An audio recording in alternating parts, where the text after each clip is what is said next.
You're on a path in the woods, and at the end of that path is a cabin. And in the basement of that cabin is a princess. You're here to slay her. If you don't, it will be the end of the world.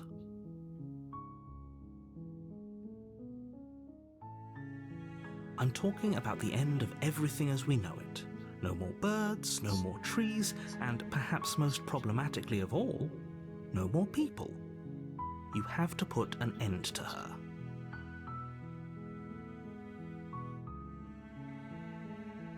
Don't linger on the specifics. You have a job to do here. Just get in there and do what needs to be done. We're all counting on you.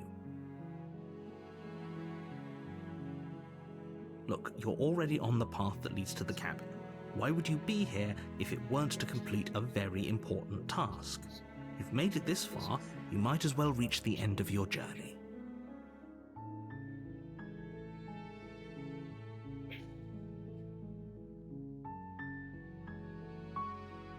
While I appreciate the mental exercise, we are running up against a bit of a ticking clock.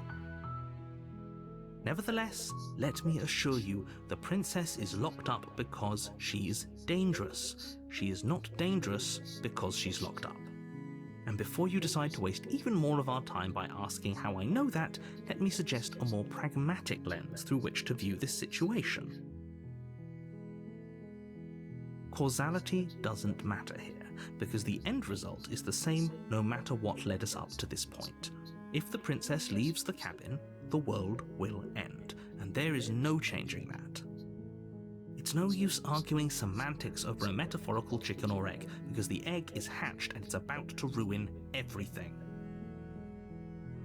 Unless, of course, you do your job and slay her. Does it? Are you a monarchist? Is slaying a princess that much worse than slaying a fisherman or a miller or a seamstress? If anything, slaying a princess is much better than slaying a seamstress. Seamstresses contribute something of value to society. Oh, if only that were the case, but I don't make the rules. I have to say, I'm surprised at your reluctance thus far, but unfortunately for the both of us, you're the only one who can pull this off.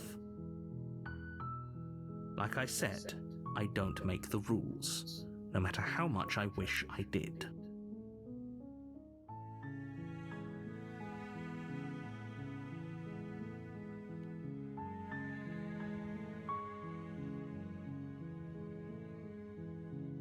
Yes, but you'll have to slay her before you get it.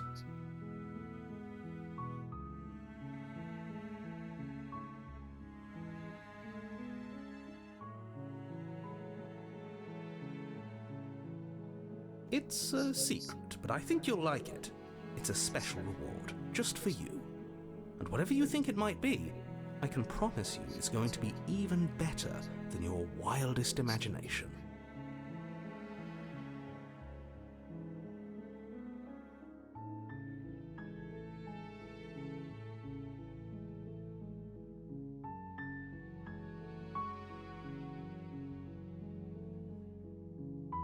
Then I guess we'll just have to see what happens. But a word of warning. If you go in prepared to hear her out, she could easily trap you in her web of lies. And the more you listen to her honeyed words, the harder it'll be to pull yourself out. Then each and every one of us is doomed. So sure, go, talk to her. You make your way up the short path to the cabin. You'll find the princess within. We're not going to go through with this, right? She's a princess. We're supposed to save princesses, not slay them. Ignore him. He doesn't know what he's talking about.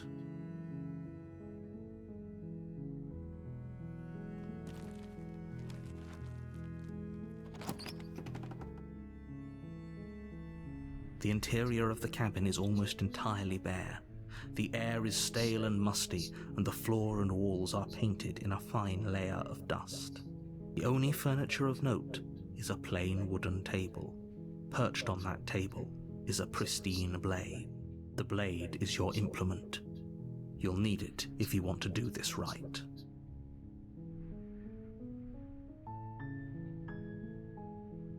You take the blade from the table.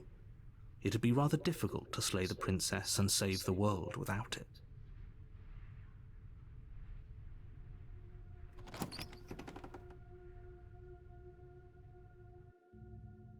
The door to the basement creaks open, revealing a staircase faintly illuminated by an unseen light in the room below.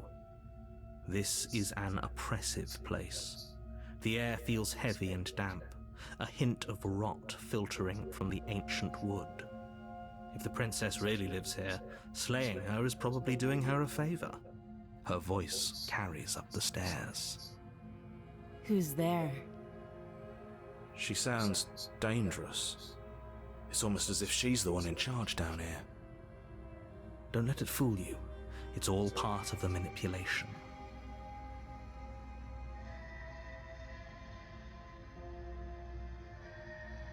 Good. You're still listening to reason. You walk down the stairs and lock eyes with the princess. There's a heavy chain around her wrist, binding her to the far wall of the basement. She's so coldly beautiful. Is she really a threat to the world? Focus on the task at hand. And there you are. Are you here to kill me or something?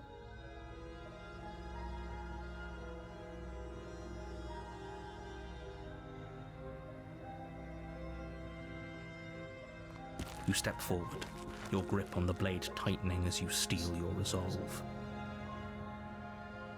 Oh? No talking then? Fine. What even makes you think you can kill me? I'm probably chained up in this basement for a reason, right?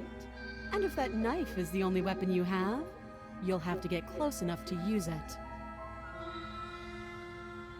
So, you should just drop it. Best not to risk finding out what I can do. She's unarmed. If you hesitate now, it'll be too late. End this.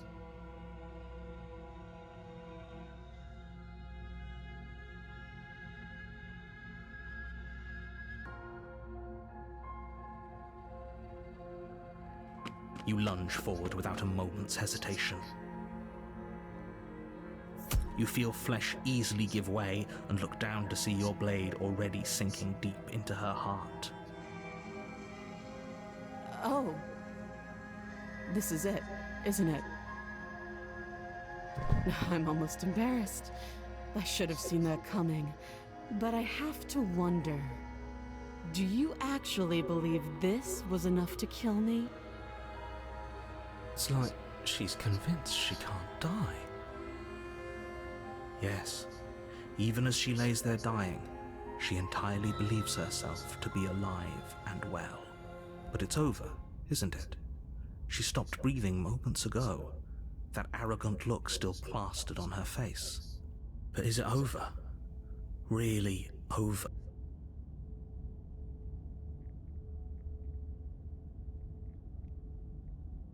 Yes, exactly. It's over. With your work done, you make your way back up the stairs, closing the door to the basement behind you. Why do I feel like we've done something terrible?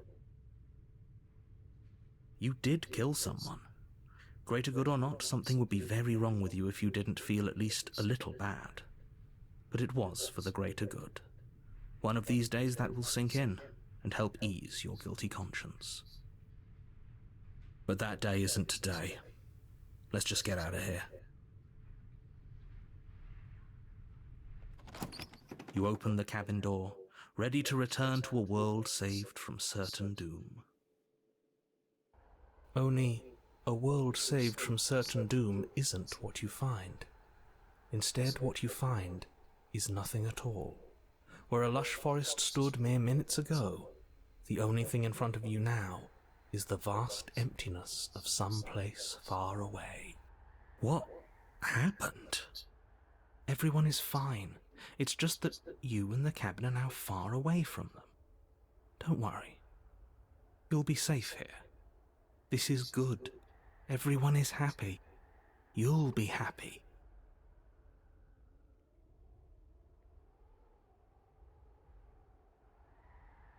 I'm just happy that you're happy. I knew you'd like it. This is what's best for everyone. Trust me. Time passes. You can't be sure if it's days or months or years or even decades. It's all a wonderful, boring blur. You've never been happier. Psst. Hey, we're not just gonna stay here forever, right? Are we really happy? Or is he just telling us that we are? Really? Well, if you ever change your mind, just let me know, I guess. More happy time passes, though the word begins to lose its meaning. Time, that is, not happy. Happy still has plenty of meaning. Please, shake yourself out of it. We have to get out of here. The little voices' pleas fall on deaf ears. Eventually you pass into a blissful state of pure existence. Though words like eventually and pass ceased to have any meaning to you long before that shift, you simply exist. Happy. Forever.